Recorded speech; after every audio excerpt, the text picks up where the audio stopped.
Konnichiwa, minasan, c'est Nini.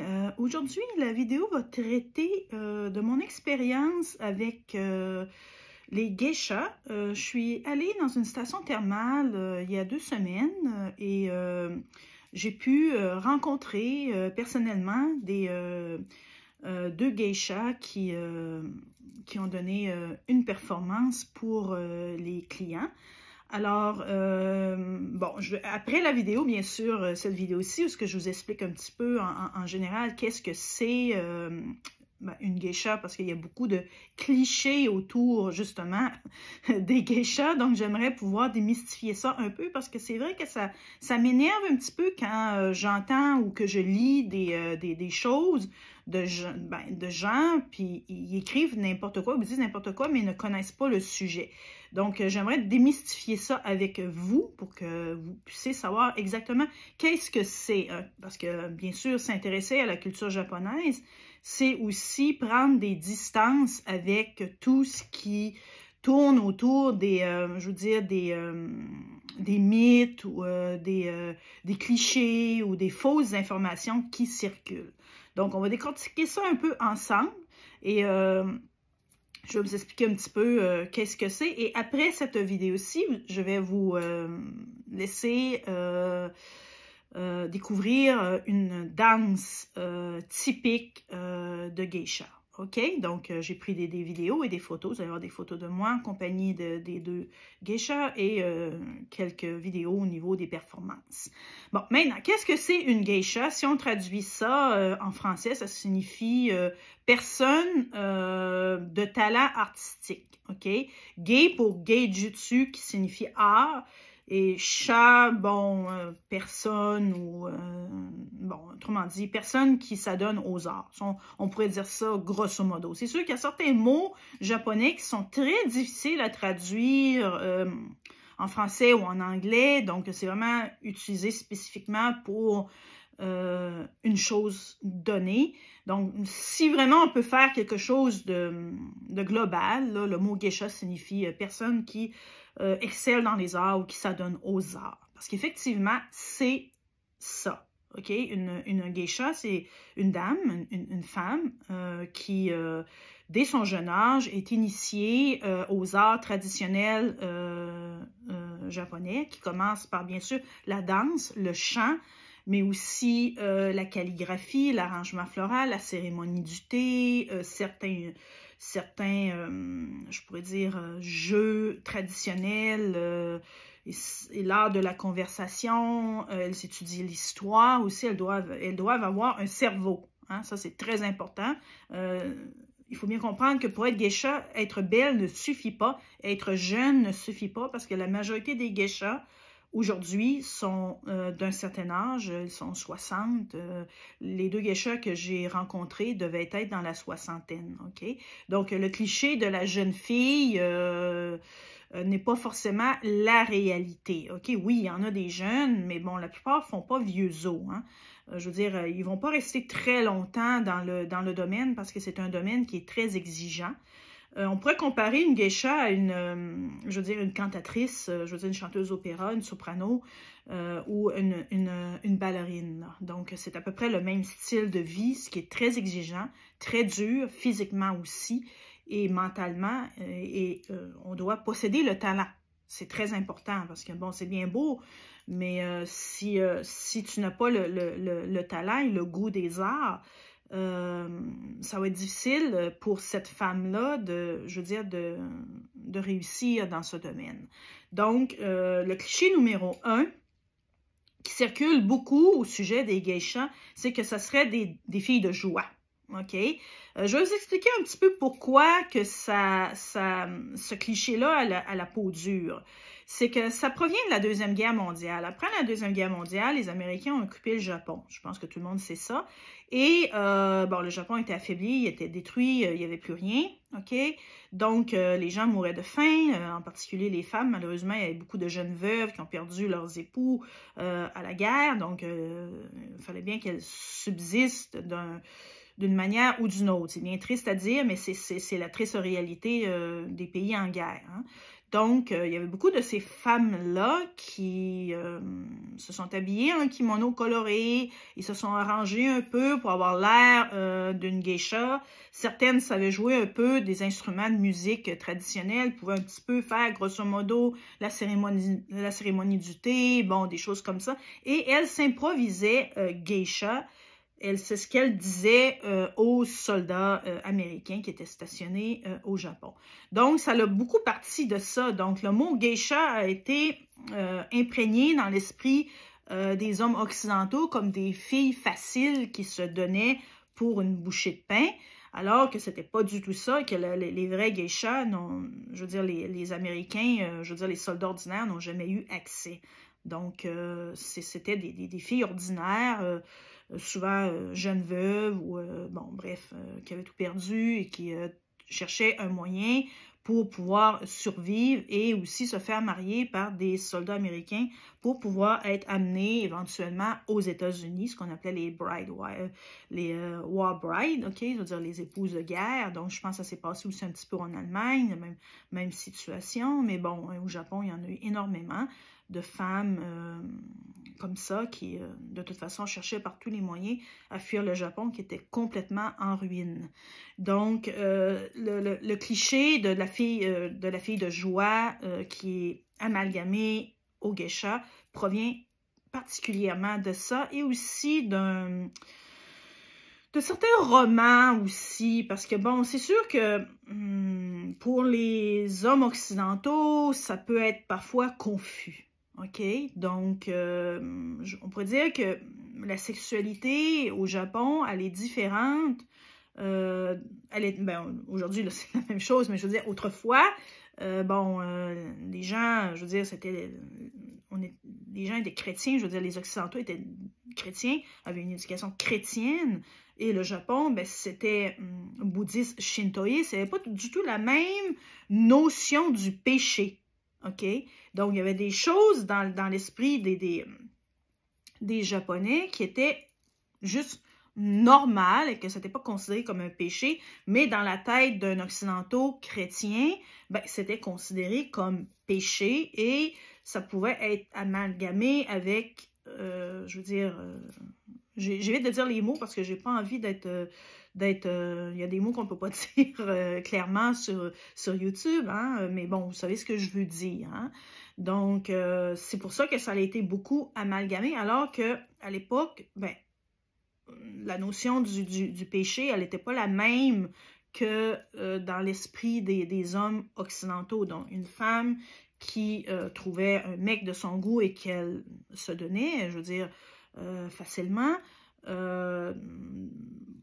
au Japon, c'était pas forcément considéré comme mal, mais dans l'esprit d'un chrétien venant des États-Unis, de l'Angleterre, peu importe, ben, c'était considéré comme une femme facile et forcément une fille de joie. Donc, il y a eu beaucoup mais ça, c'était surtout des romans. Je ne pense pas que des vrais geishas, même autrefois, se soient donnés aussi facilement que ça à des étrangers. Donc, il y a eu des opéras, il y a eu des romans, il y a eu beaucoup de choses qui utilisaient le mot geisha, alors que c'était pas forcément, probablement, des geishas, mais juste des, comment qu'on pourrait dire, des hôtesses ou tout ça, parce qu'elles portaient tous des kimonos, elles se ressemblaient un peu, donc pour je veux dire, une personne non initiée, si on peut dire ça comme ça, ben c'était difficile de faire la différence entre une geisha, une vraie geisha, et ben, une fille de joie, je veux dire, ordinaire. Donc, pour eux, c'était difficile. Donc, elle pouvait très facilement dire aux visiteurs qu'elle était geisha alors qu'elle ne l'était pas. Donc, pour être geisha, il faut commencer très jeune. OK? Elle s'initie à la danse, au chant, aux instruments traditionnels de musique, dont le shamisen, la calligraphie, la cérémonie du thé, l'arrangement floral, l'art de la conversation, l'histoire, bon, plein de choses comme ça pour être capable de tenir une conversation. Parce qu'une geisha, avant tout, c'est une artiste, mais c'est quelqu'un qui est capable de tenir une conversation.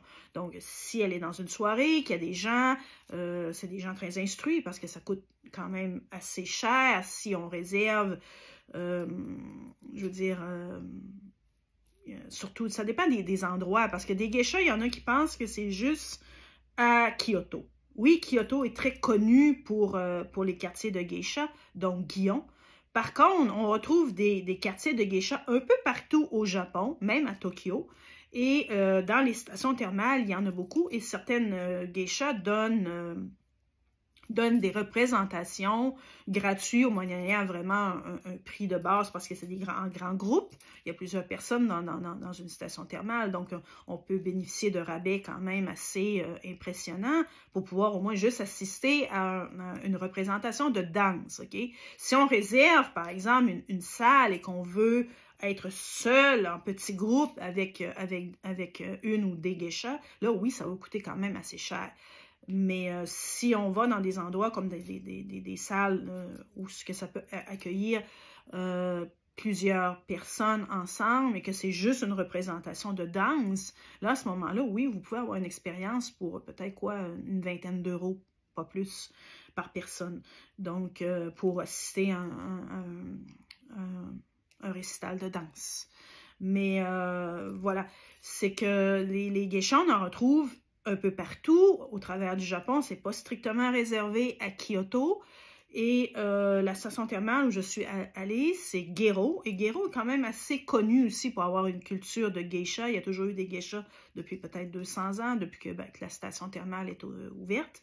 C'est une station thermale qui est quand même assez vieille et connue partout au Japon. C'est pas très loin de chez moi. Donc, oui, il y a des geishas. Mais malheureusement, les geishas sont vieillissantes. C'est vrai que c'est pas forcément un critère, je veux dire, d'être jeune. Le critère, je le répète, c'est le talent. La connaissance, le talent, l'expérience. Donc, c'est pas la beauté, la jeunesse. Il y a beaucoup de chanteuses d'opéra, aussi des grandes chanteuses d'opéra, qui ne sont pas forcément jolies et jeunes. Donc, qu'est-ce qui compte dans une chanteuse d'opéra? C'est son talent. C'est ce qu'elle peut donner comme performance. Donc, c'est la même chose au niveau des geishas. Donc, vous oubliez le cliché d'Hollywood qui montre la petite geisha de 15 ans. Là. Non, c'est pas la réalité. Là. De toute façon, ici au Japon, à 15 ans, on n'a pas le droit de travailler. Je veux dire, ils n'ont pas le droit, parce qu'il y a quand même de l'alcool, bon, des choses comme ça. Elles n'ont pas le droit de... Bon, ça prend 20 ans pour pouvoir travailler comme geisha, et même souvent à 20 ans, ils n'ont pas fini leur formation, ils sont encore apprentis, et bon, c'est une formation qui est très longue, donc on oublie ça, là, le cliché là, de la très, très, très jeune geisha, ok? Donc, la plupart des geishas sont d'âge moyen ou même au-delà, dans la soixantaine, mais c'est pas ce que je veux dire, c'est que c'est pas qu'ils sont âgés, le problème, c'est qu'il n'y a pas de relève. Et j'ai bien peur qu'un jour, ces belles traditions-là vont disparaître parce qu'il n'y a pas beaucoup de jeunes japonaises aujourd'hui qui sont intéressées à vouloir prendre ce chemin-là parce que, comme je dis, c'est un chemin qui est difficile. Et les jeunes japonaises, s'il y a beaucoup de Françaises, de Canadiennes, ceux qui peuvent être intéressées à devenir ballerines, aujourd'hui, oui. Mais au Japon, la plupart des femmes, des jeunes femmes ne sont pas très, je veux dire, intéressées par le monde, je veux dire, des geishas et tout ça. Donc, il y a de moins en moins de nouvelles recrues. Et la plupart des geishas, aujourd'hui, sont d'un certain âge et on ne sait pas trop si finalement il va y avoir une relève, hein. On ne sait pas. C'est pas seulement le monde des geishas aussi, hein. Ça va être, c'est beaucoup d'autres choses qui touchent à la culture traditionnelle japonaise qui est en train malheureusement de se perdre par manque de relève. Donc, on pourrait faire aussi le parallèle avec le monde du sumo, ok, qui est bien entendu, je l'admets, pas très sain au niveau de la santé, parce que ces jeunes hommes-là sont forcés à devenir obèses. Ils sont littéralement gavés pour pouvoir atteindre un poids pour devenir lutteur sumo. Donc, c'est sûr que c'est pas très sain, je l'admets, Mais ça reste que le sumo fait quand même partie, je veux dire, de la culture japonaise. Il y a aussi le kabuki, il y a plein de choses comme ça qui malheureusement risquent dans un futur proche de manquer de relève et ça risque de juste être des archives vidéo que les gens vont pouvoir consulter, mais qu'on ne pourra plus malheureusement pouvoir profiter en vrai. Donc, ça va comme rester sur bande vidéo. C'est triste, mais c'est comme ça, parce que oui, les jeunes Japonais sont beaucoup plus attirés par la culture occidentale. Donc, tout ce qui est occidental les attire et ils délaissent beaucoup, je veux dire, leur culture d'origine. Moi, personnellement, je trouve ça triste, mais bon, qu'est-ce qu'on veut? Ça, on peut pas... c'est comme ça, hein, c'est la vie, à moins d'un miracle ou d'un changement soudain de mentalité. Ça m'étonnerait fortement que cette culture-là revive, je veux dire, de façon spectaculaire. Juste savoir comment les parents, maintenant, éduquent leurs enfants. La discipline, de plus en plus, les enfants sont moins enclins parce que pour être geisha, pour être sumo, pour être acteur de kabuki ou peu importe, tout ce qui a rapport avec la tradition traditionnelle japonaise demande de la discipline, du sacrifice, un peu, je pourrais dire, un peu comme le bushido, la voie du samouraï, on pourrait dire ça comme ça. Donc, c'est des valeurs qui sont malheureusement en train de se perdre pour adopter des valeurs beaucoup plus, je pourrais dire, occidentales, valeurs plus occidentales, aussi, autrement dit, la facilité. C'est tout ce qui est facile, qui demande la loi du moindre effort. C'est en train de prendre racine ici. Je ne dis pas que c'est beaucoup plus prédominant que, par exemple, au Canada, en Europe, tout ça, mais on dirait que cette tendance-là est en train aussi de s'incruster dans la mentalité japonaise, surtout au niveau des jeunes et des jeunes parents qui ont des enfants maintenant. Leur enseigne, on dirait, un peu plus, je pourrais dire, la loi du moindre effort. Donc, ces enfants-là ne pourraient pas tolérer, endurer les sacrifices que ça demande pour devenir geisha, parce que c'est très difficile. Donc, ça demande beaucoup de sacrifices et beaucoup d'efforts. Donc, aujourd'hui, les jeunes ne sont plus du tout, je veux dire, éduqués de cette manière-là. Donc, c'est les jeux vidéo et il y a beaucoup de problèmes de société au Japon qui est en train de naître. Je pourrais peut-être éventuellement faire des vidéos là-dessus aussi. C'est très triste, moi qui est dans le domaine de l'enseignement. Je fais face régulièrement à beaucoup de problèmes avec des étudiants qui n'ont pratiquement pas de but dans la vie, qui ne savent pas où ils s'en vont, qui recherchent, autrement dit, toujours la facilité, alors que la vie, ben, c'est pas forcément, je veux dire, un long fleuve tranquille. Il faut faire des efforts, il faut faire des sacrifices, il faut faire des choix. Donc, les enfants, aujourd'hui, ben, ils ne sont pas vraiment éduqués de cette manière-là. Donc, c'est ça qui est triste et c'est ça qui va contribuer à faire disparaître malheureusement, les belles traditions du Japon et aussi tout ce qui entoure la culture traditionnelle. Donc, voilà. Donc, pour ce qui est des geishas, donc, je tiens vraiment à préciser que ce n'est pas des filles de joie. OK? Ce ne sont pas des... je veux dire, elles ne sont pas forcément jeunes. OK? Contrairement à ce qu'on pourrait penser. Elles ne sont pas forcément jolies. Ce n'est pas un critère pour être geisha. Ce qui compte, le critère numéro 1, c'est le cerveau et le talent. OK, on peut bien comprendre, c'est normal. Surtout que tout ce qui a rapport avec l'art, OK, tout ce qui a rapport avec l'art, c'est le talent qui doit prédominer, qui doit être mis en valeur plus que la beauté ou la minceur ou bon, des trucs comme ça, OK? Et l'âge, OK? Donc, on vit dans une société qu'on pourrait dire âgiste, si on pourrait dire ça comme ça. Donc, on a des yeux que pour ce qui est jeune, mais il reste que, je pense que la maturité se développe, la maturité et le talent, parce que plus qu'on pratique, ça prend des années et des années. Donc, notre talent mûrit avec le temps. Donc, on développe notre talent avec la patience et le temps. Donc, on ne peut pas être... Oui, il y a peut-être des gens qui naissent, je veux dire, bon, l'exemple de Mozart, par exemple, les prodiges, bon, oui, ça existe, mais bon, je ne dis pas que c'est monnaie courante. La majorité des gens doivent vraiment bûcher, travailler très fort pour pouvoir devenir, je veux dire, un virtuose en musique ou une ballerine ou, bon, peu importe, une chanteuse opéra, une geisha. Il faut travailler des années et des années et justement, on atteint la maturité à un certain âge, donc souvent dans la quarantaine. Donc, c'est là vraiment qu'on peut vraiment atteindre je veux dire, le sommet. Ben, je veux dire, si on n'est pas un prodige né, là. Mais bon, je dis bien que les prodiges, c'est rare, c'est pas monnaie courante. Ça existe, mais c'est très rare qu'il y a des gens qui peuvent dire qu'ils sont nés avec un talent et qui ont vraiment pas besoin de travailler, là, que c'est déjà tout dans leur tête. Bon, c'est Mozart qui me vient à l'esprit quand je pense à ça. Mais bon, on n'est pas tous des Mozart, OK? La majorité d'entre nous, on doit vraiment travailler fort pour atteindre, je veux dire,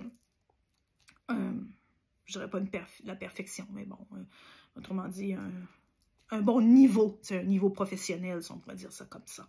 Donc voilà, donc geisha n'est pas une fille de joie, ça n'est pas forcément une jeune fille, elle n'est pas forcément jolie, elle peut avoir un peu d'embonpoint, elle peut être très mince, elle peut avoir un visage qui n'est pas forcément avenant. Aussi, c'est ça, les geishas ne se trouvent pas forcément à Kyoto, on en trouve ailleurs au Japon. Donc, il y a des villes qui sont connues pour les geishas. Donc, Kanazawa aussi, c'est une autre ville connue qui s'appelle le petit Kyoto, hein, ou le deuxième Kyoto, si on pourrait dire ça comme ça. Donc, il y a aussi des quartiers de geishas qui sont très connus. Mais on en trouve un peu partout, à partir du nord jusqu'au sud. Il y a des quartiers de geishas un peu partout. Donc, si vous venez au Japon et que vous abordez le thème des geishas, s'il vous plaît, ne tombez pas dans le panneau, je veux dire, disgracieux, vulgaire de considérer les geishas comme des, je veux dire, des bouts de viande ou, je veux dire, des filles de joie, parce que c'est vraiment pas ça du tout. Donc, c'est vraiment des personnes qui excellent dans les arts traditionnels du Japon. C'est sûr qu'elle ne va pas vous jouer au piano du Mozart ou du Beethoven, des choses comme ça, non. Elle va vous jouer le répertoire traditionnel de la musique traditionnelle du Japon, OK? Et les chants traditionnels, les danses traditionnelles, elle ne va pas vous faire un récital de ballet, OK? Donc, voilà. Donc, c'est ça. Si vous avez des questions par rapport aux geishas, je vais vous laisser avec les vidéos et les photos, OK? Si vous avez des questions au niveau des geishas, n'hésitez pas. Un petit pouce en l'air, abonnez-vous, OK? Les commentaires, parce que c'est ça qui fait les algorithmes, hein? Donc, si vous commentez, si vous likez, c'est des algorithmes. Donc, s'il y a d'autres personnes qui font des recherches sur le mot geisha, ben, ma vidéo risque d'apparaître dans leur fil, dans leurs suggestions. Donc, c'est pour ça que je recommande fortement de liker et de vous abonner, parce que moi, ça m'aide au niveau des algorithmes et ça me stimule à faire plus de vidéos. Parce que, je le répète toujours, je déteste parler dans le vide, je déteste faire des vidéos qu'il n'y a personne qui regarde ou qui like, c'est pas stimulant. Et ça ne donne pas envie d'être régulier dans mes publications. Mais si jamais j'ai une bonne communauté, je le répète, je vais faire des lives avec vous, je vais entretenir ma communauté, je vais être beaucoup plus constante dans mes publications parce que je n'ai pas envie de perdre mon temps, j'ai d'autres choses aussi à faire en parallèle. Je ne suis pas youtubeuse à temps plein. Je reçois zéro monétisation parce que j'ai pas assez de followers tout simplement. Donc, j'ai besoin de quelque chose à côté, d'un autre travail pour pouvoir solliciter. Donc, voilà. Donc, c'était la petite parenthèse. Donc, on se dit sayonara et à la prochaine. Bye. 同じくゲロンチェの、芸妓のミノルで。